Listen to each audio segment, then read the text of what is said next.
You've been lied to your entire life. Every teacher, every motivational speaker, every politician, all of them whispering the same lullaby into your ear. Work hard, play fair, and one day you'll be rewarded. It sounds noble. It sounds safe. It sounds like something your grandmother would nod to while stirring sugar into your tea. But here's the problem. The richest people you admire didn't get there by working harder than you. They got there by playing a game you've been too afraid to even look at. And the worst part? That game is rigged in their favor from the start. This isn't about petty scams or one-off tricks. This is about a system, a web of human behavior, perception, and power that rewards those willing to bend morality until it snaps. Not outright criminals, no. Just players who know that right and wrong are concepts for bedtime stories, not for boardrooms. If you've been grinding, sweating, and counting every cent, you're probably food for someone else's feast. Picture this. You walk into a party. You don't know anyone. Everyone's talking in clusters, sipping overpriced drinks. You spot the loudest guy in the room. Gold watch, relaxed posture, telling a story so absurd it can't possibly be true. He has an audience.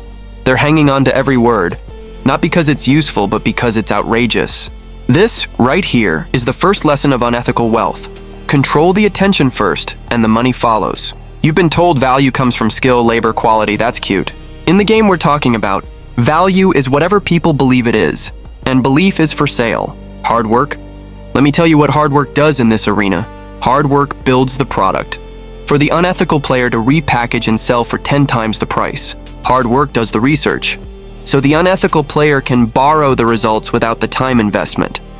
Hard work gets you an Employee of the Month plaque. Unethical leverage gets you an island. And here's the part you hate to admit. You've seen it. You've scrolled past it. You've even bought from it. The Instagram influencer who sells a personal growth course made from other people's books. The real estate mogul who started with borrowed money they never paid back. The brand that sells scarcity like oxygen, knowing there's a warehouse full of limited editions waiting to be dripped into the market.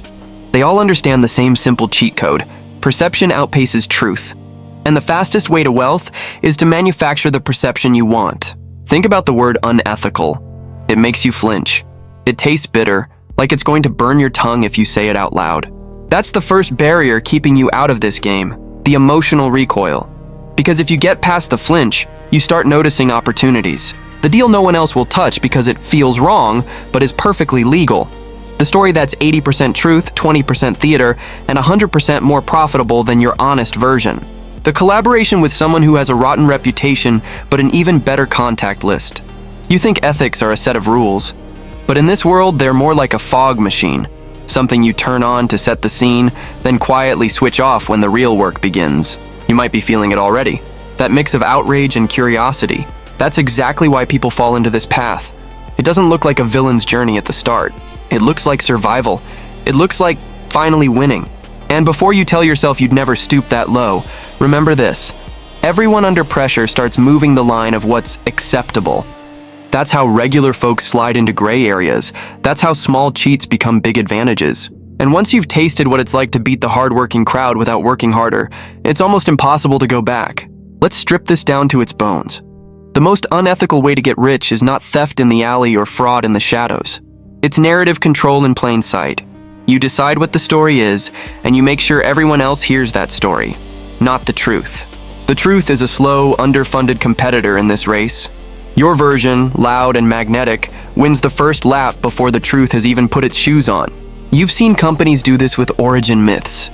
The garage startup that was actually funded by millions before the first screw was turned. The humble founder who had Ivy League connections lined up like dominoes ready to fall. You, the audience, buy into the grit and struggle because it tastes better than privilege on the tongue. They give you a hero's journey and you give them your loyalty. And loyalty pays. Imagine you want to sell a lifestyle product. Say, a watch, the honest way. Source materials, craft it with care, market to people who need it.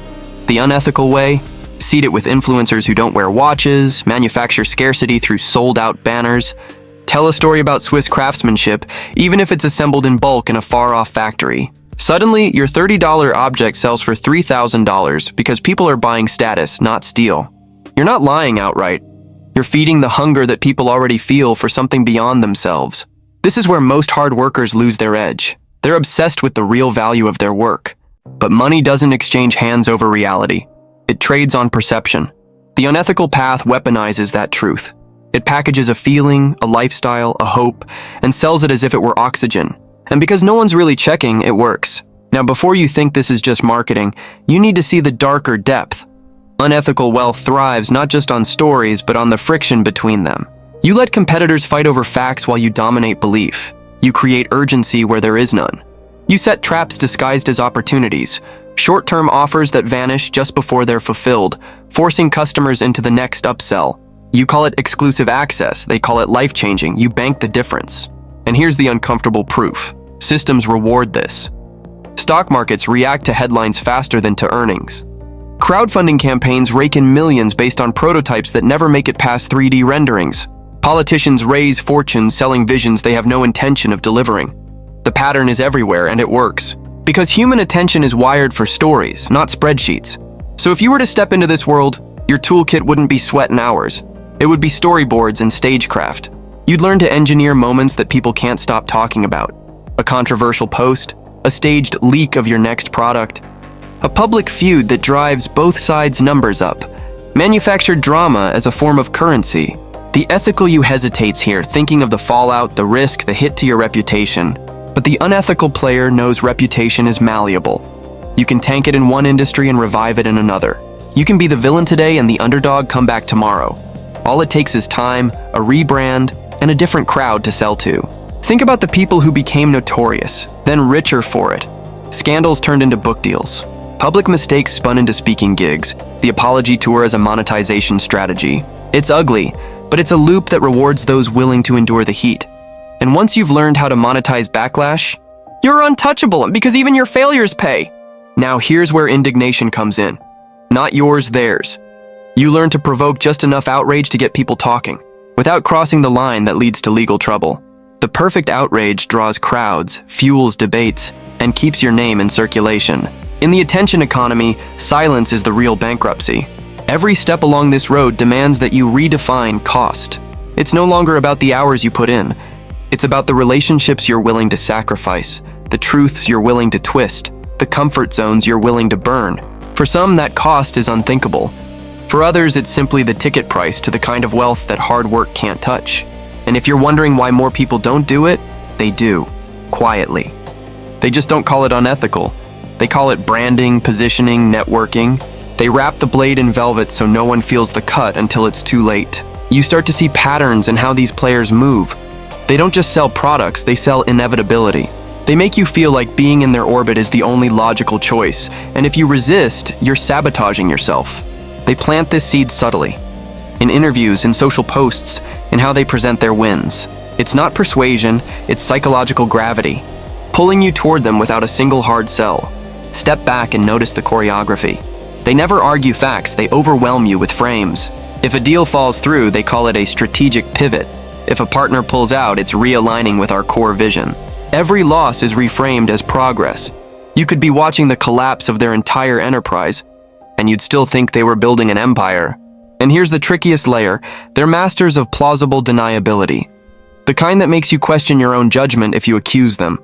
Every bold claim is technically true, at least in a narrow, carefully defined context. Numbers are inflated but sourced. Testimonials are glowing but cherry-picked. The truth is stretched like elastic, never quite snapping, but always under tension. For them, controversy isn't a threat, it's a growth strategy. They engineer moments that polarize audiences because polarization breeds loyalty. When half the crowd is attacking you, the other half defends you twice as hard. It's tribal psychology. If they're one of us, then any attack on them is an attack on us. And when people fight for you, they also buy from you. You start to understand why morality is a luxury in their game. Ethics are for those who can afford slower wins. The truly aggressive players see them as speed bumps. Inconvenient but navigable if you're willing to hit them at full speed. They don't ask, is this right? They ask, will this work and can I survive the blowback? Now, if you were to build your own unethical empire, you'd start by identifying a target desire so primal it bypasses logic. Status, belonging, fear of loss, the need to feel special. These are currencies stronger than any legal tender. You wrap that desire in a story so intoxicating, people will rationalize any red flag you wave in front of them. Then you'd create a sense of momentum. Even if nothing's really happening, you flood the channels with signs of life. New partnerships, glowing reviews, photos from events you barely attended. You don't lie outright, you imply. And implication is an art. It lets people fill in the gaps with the best-case scenario in their own heads. Partnerships in this world aren't about shared vision, they're about borrowed credibility. Stand next to someone whose image is untouchable, and you absorb the glow. It doesn't matter if the relationship is paper thin. What matters is the photo, the handshake, the perceived endorsement. In the age of screens, optics often matter more than outcomes. When you've got enough heat, you launch the cash flow machine, limited offers, VIP access, insider communities. Keep your inner circle small enough to feel exclusive, but large enough to bankroll your next move. And always, always have the next move ready.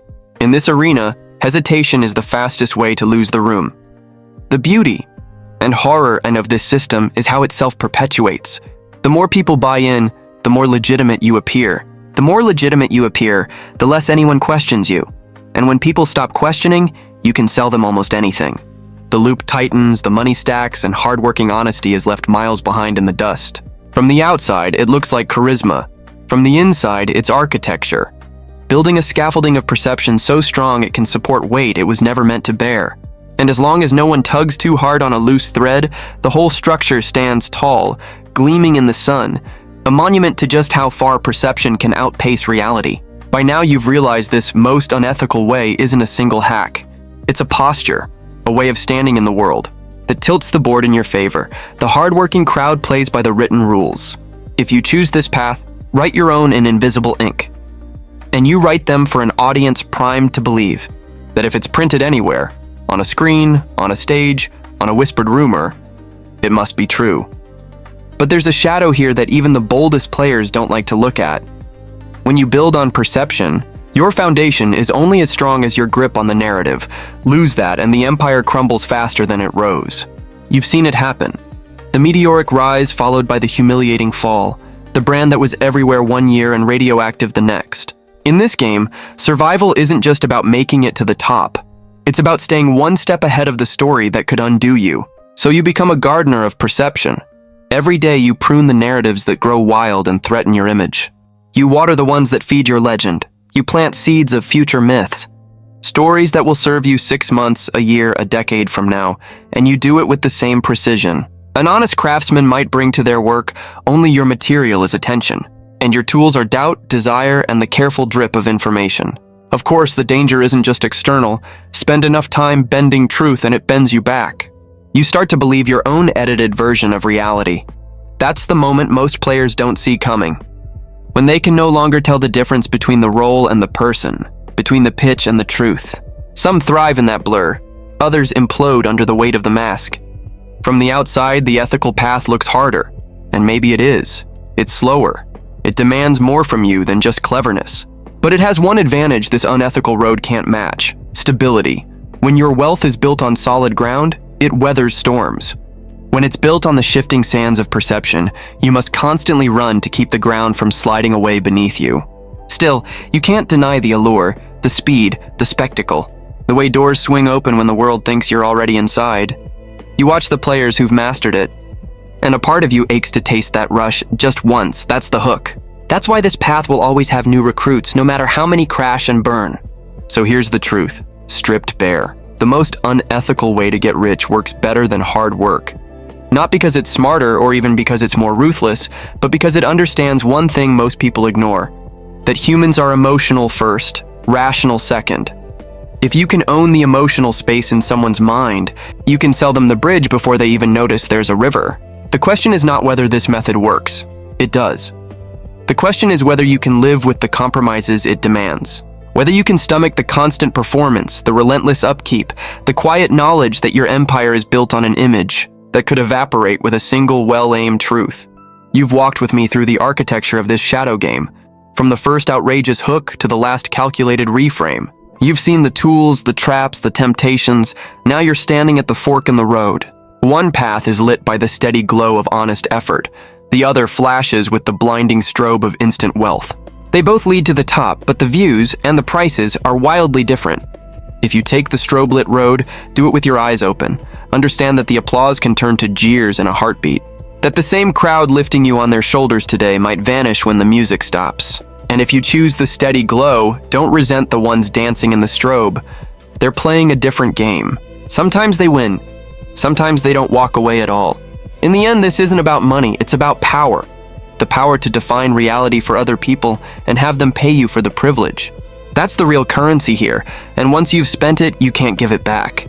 So choose wisely which version of yourself you want the world to buy, because they will, and they'll pay handsomely. And if this has lit a fire in you, if you're already thinking of the first outrageous story you could tell, the first perception you could cede, remember this. In a world built on attention, the most valuable skill isn't hard work. It's making them look, making them believe, and keeping them hooked until you've taken everything you came for. That's the secret they didn't want you to see. That's why you're still here, listening. Now you can scroll away, file this under interesting but not for me, and go back to the grind. Or you can start rewriting your own rules before someone else sells you theirs. The choice isn't between ethics and wealth. It's between being a player in someone else's game, or daring to deal the cards yourself. If this made you think differently, or feel something you weren't expecting, hit like and subscribe. There's more where this came from, and trust me, you won't want to miss what's next.